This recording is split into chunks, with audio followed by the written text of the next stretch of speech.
Hello guys! It's me, Ayin Bangs, giving you another vlog. So kung bago ka pa lang sa channel na to, don't forget to subscribe! Like and share mo na rin tong video na to. So for today's video, we are going to talk about the things that you should consider before applying in 5-1 Talk. In short, pag-uusapan natin ngayon ang mga requirements para makapasok sa 5-1 Talk. So before we discuss the details, I just want you to know na hindi siya 51 Talk. We don't say 51 Talk. That is 5-1 Talk. Ayan, now alam niyo na. So let's start!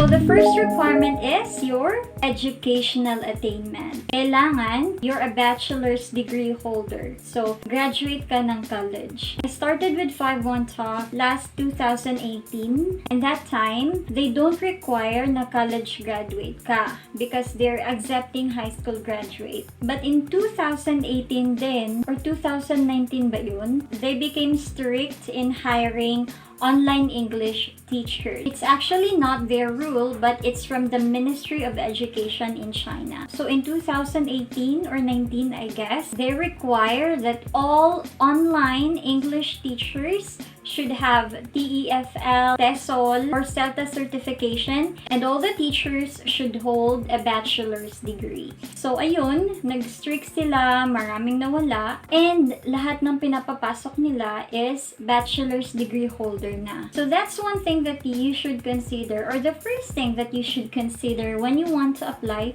in 5-1 Talk. Dapat may valid diploma ka or graduate certificate from your school or your university. Number 2, you should be proficient in speaking English with neutral accent. Well, it's really a requirement kasi nga, English teacher yung a-applyan mo. Kaya kailangan proficient ka sa language. It's not necessary naman na alam mo talaga lahat ng rules or you should be an English major. Kasi nga, hindi naman ganun kahirap yung mga lessons. You'll have time to review the lessons before you start the class. Of course, you'll not be able to teach that lesson if hindi ka proficient sa English. That's why proficiency is very important. Number 3. So the third requirement here is your documents. When I say documents, everything should be valid. So do not fake your documents, guys. So for the documents, they require your diploma or proof of graduation, like certification from school, so on. Next is any government issued ID. When we say government issued ID na nirelease ng government. So it could be your voter's ID, passport, your UMID ID, mga ganon. And then you also need to secure NBI clearance. Sa NBI clearance, kailangan hindi expired. So, pag may NBI clearance kayo dyan na more than 6 months na, well, that's not valid anymore sa kanila. So, you should secure a new one. Number 4. The fourth one here is the technical requirements. So, for the technical requirements, first talaga, you should have a desktop or a laptop. So, any of the two. But for me, I prefer na may laptop ka. Kasi kapag ka nagka-power outage, okay pag laptop yung ginagamit mo kasi hindi siya mamamatay agad. Like, maybe you can still have a class for an hour or more than an hour. So for me, if papasok ka sa 5-1 Talk, you're gonna buy a new laptop or desktop, better buy a laptop. Or if you have desktop, kailangan meron kang generator or anything na makaka-power sa desktop mo in case magkakaroon ng brownout. So for the operating system, it should be Windows 7 and above or Mac. So any brands ng laptop will do kasi nag-run naman yung software nila sa any brands ng laptop or desktop.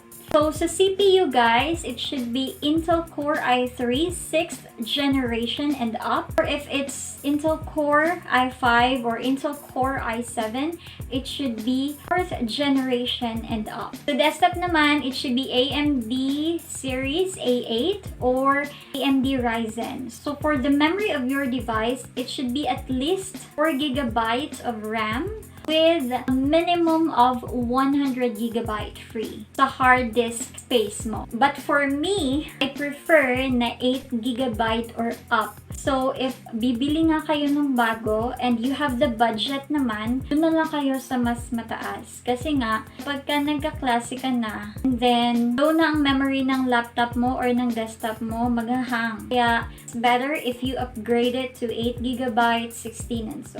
Next is ang headset. So, for the headset, guys, it should have an external microphone and noise cancelling feature. So, I have a headset here. This has been with me since 2018. We actually have spare headsets here that we don't use. So, those are brand new. But hindi namin ginagamit kasi nga, hindi pa naman ito sira. And nagagamit ko pa talaga siya during my classes. It's very important na pagka tumatagal ka na sa company and nagugustuhan mo naman, may ipon ka from your salary, please secure backups. Kasi nga kapag nasira yung headset mo and wala kang backup, mahihirapan ka talaga. It's very hard to absent. That's not an option. But if you really have to absent, you can naman, but a penalty. So next for the technical requirements is your camera. It can be an external camera or yung built-in na camera sa laptop mo. It should be at 720 resolution. Next, isa ito sa pinaka-importante talaga, your internet connection. You can't have a class, you can't make a video call sa student mo if mahina yung internet connection mo. It should be a wired DSL internet connection na at least 5 Mbps yung speed. So LTE, yung pa-hotspot nyo, hindi yan pwede. Yung mga stick, it's not allowed. And any other wireless connection, it's not allowed. You can't pass the technical test if you'll use that one. But it can be a backup in case masira yung internet connection mo when you're having a class. But if you're still applying, you should really have a wired internet connection. Number 5, quiet, clutter-free, and well-lit working space. So your background shouldn't be like this. It should be the official background of 5-1 Talk if you've started na. But if you're still applying, you can use a plain white background. And of course, kailangan well-lit yung room mo. So if you have your ring light there, that's a very big help. Or maybe you can sit in front of the window para maliwanag talaga yung mukha mo sa interview or sa training. And of course, kailangan hindi maingay, guys. So if you have dogs when you apply, maybe put them out first, out of the room or somewhere na hindi sila maririnig. This is a common problem talaga sa mga home-based workers, yung noise. But eventually, you'll be able to invest in good headset na may okay na noise cancelling. If wala ka naman pambili ng mamahalin, you can just buy this one and find a software that can help you na malesen or mawala talaga yung ingay during the screening. Number 6! So for number 6 will be the schedule. Here, we're going to talk about your availability to teach in the platform. Meron silang requirements na minimum slots na need mong i-open every day if you want to be a full-time teacher. So they have what they call the peak hours. So itong peak hours, this is the time of the day na maraming students. And in this time, since maraming students, they also need maraming teachers. Kaya, required talaga na mag-open ka ng schedule mo or mag-open ka ng slot during the peak hours. So, sa 5-1 Talk, ang cut-offs nila is 1 to 15 and 16 to 30. So, in one cut-off, you have to open at least 55 peak hours. So, it doesn't mean na 55 classes lang ang pwede mong i-conduct in one cut-off. Syempre, pwede kang mag-exceed. Just like what I told you earlier, you can teach from 6 a.m. to 6 midnight if kaya mo and if may magbubook sa'yo. So going back to the peak hours, in one cut-off, 55 peak slots. And what are the peak slots in 5-1 Talk? For Mondays to Fridays, it's 7 p.m. to 9 p.m. Sa weekends naman, or Saturday and Sunday, it's from 9 a.m. to 9 p.m. So, yun po yung mga peak slots na kailangan kang mag-open. And if you're still new, you really need to open these slots, the peak hours. Kasi nga, kailangan mong magkaroon ng regular students. So, these peak hours, as what I've said, maraming students. That's why you have to open. So, just to give you a quick background about my experience in 5-1 Talk, I applied in the company July 2018. And I was launched by August. I think that was August 8, 2018 then. So, it took me around 2 weeks to finish the hiring process. But if you apply now and you have like enough free time, you can actually finish it in just 3 days. But you have to be prepared as well. Like, you have to be very patient kasi trainings are long. I think you have to spend 8 hours, 7 to 8 hours sa training. You'll get a free training during the hiring process para ma-enhance yung ability mo to teach and para alam mo kung ano yung gagawin mo during your final demo. This training actually is also their assessment if they will allow you or if they will let you pass or if you will fail. You also have to prepare for your teaching props. That's very important.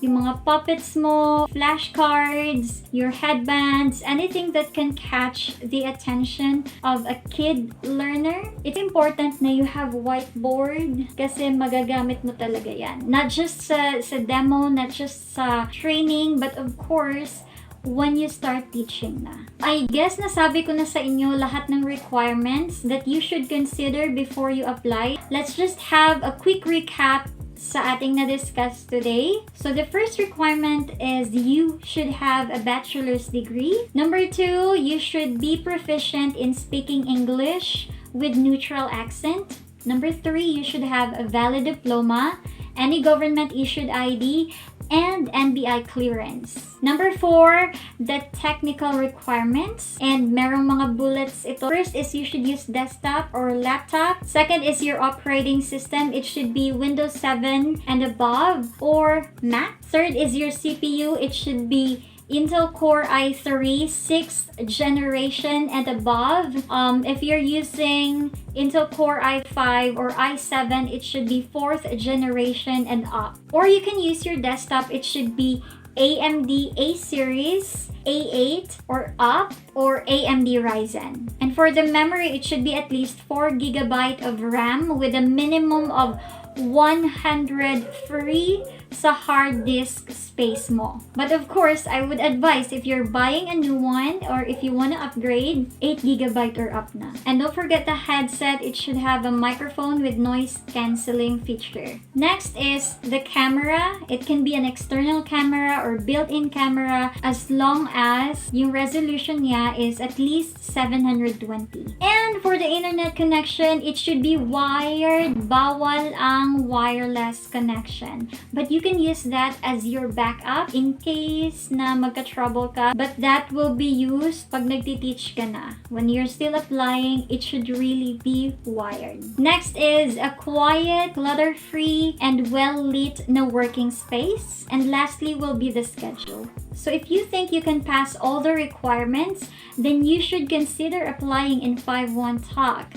And if you have any questions about the company, about the classes and whatnot, you can comment down below and I'm gonna read it and I'll surely answer. So if you want me to discuss another topic about 5-1 Talk, just comment down below, guys. And I'm gonna read that and I'll think about it. I think I have to end my video here. I actually had a class earlier. Ito, pakita ko sa inyo.